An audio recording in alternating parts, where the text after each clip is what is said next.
Headlines read, Lions great fails physical after coming out of retirement for playoff push.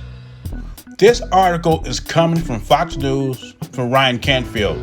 Frank Ragnow has failed the physical, has a grade 3 hamstring strain. At least that's what they say. But now, if Frank Ragnow is really injured, hope he gets well and comes back next year because the Lions need him. But I'm thinking like this. Frank Ragnow was coming back for a playoff push. We don't know at this point if the Lions are going to even make the playoffs, right? We don't even know if they're going to make the playoffs. So Frank Ragnow, or maybe the Lions organization, says, why bring him back if we're not going to make the playoffs?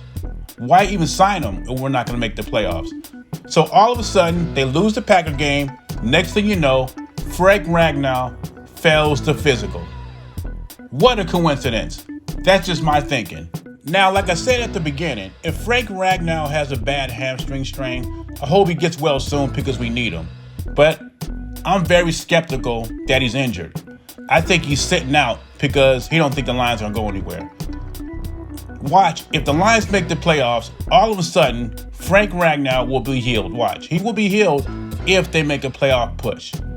But right now, they don't know what they're going to do. It doesn't look good right now for the Lions. So why should he play? Why should he rejoin the team right now? Wait till next year. But that is my opinion. Now let's get to Emmanuel Acho. Emmanuel Acho says some critical things about Dan Campbell. Let's listen to what Acho has to say. Now, I don't own the rights to this content. It's for educational purposes only. Here's Emmanuel Acho talking about Coach Campbell.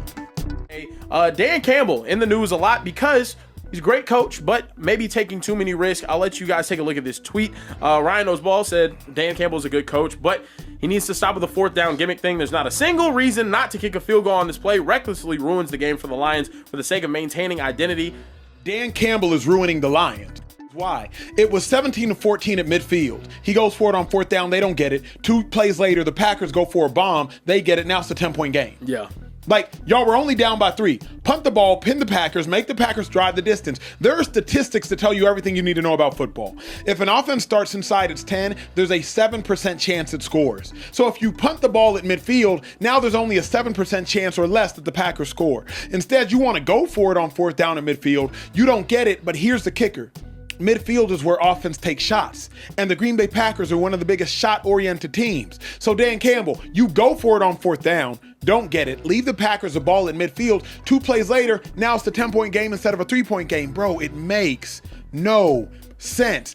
I talked about this in the last video. Could the biggest loss in the Lions offseason been Ben Johnson, right? Could have been Ben Johnson is the biggest loss for the Detroit Lions in the offseason, right? Did we keep the wrong coach? Well, let's take a look at things. Chicago Bears are far better than they were last year.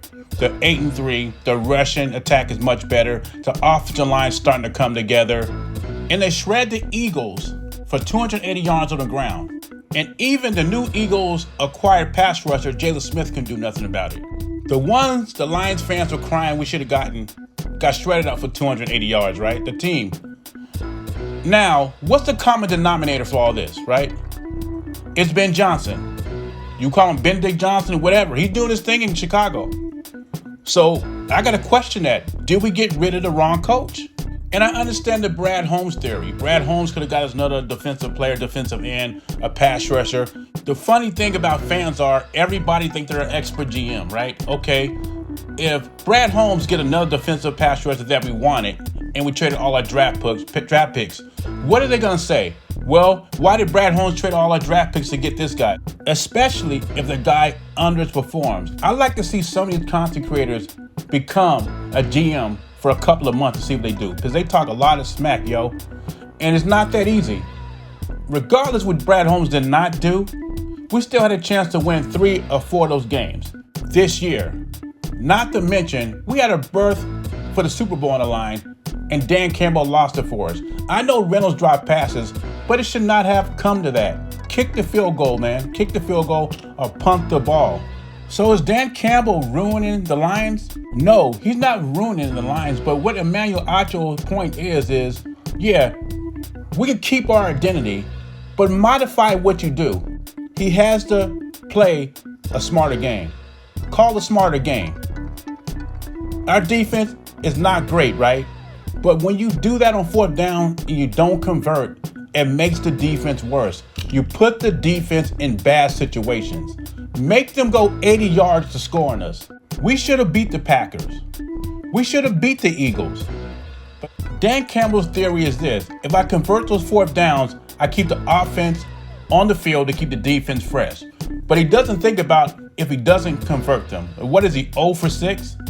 Kick the field goals, bro. That's all I'm saying. We should be 9-3, not 7-5. But anyway, what are your thoughts? Is Emmanuel Acho right? Is Dan Campbell ruining the Lions? I disagree with that statement, but I do agree when he says Dan Campbell needs to play smarter. Modify your identity. Make those offenses go 80 yards. Leave your thoughts and comments below. If you know, you know. I'm out.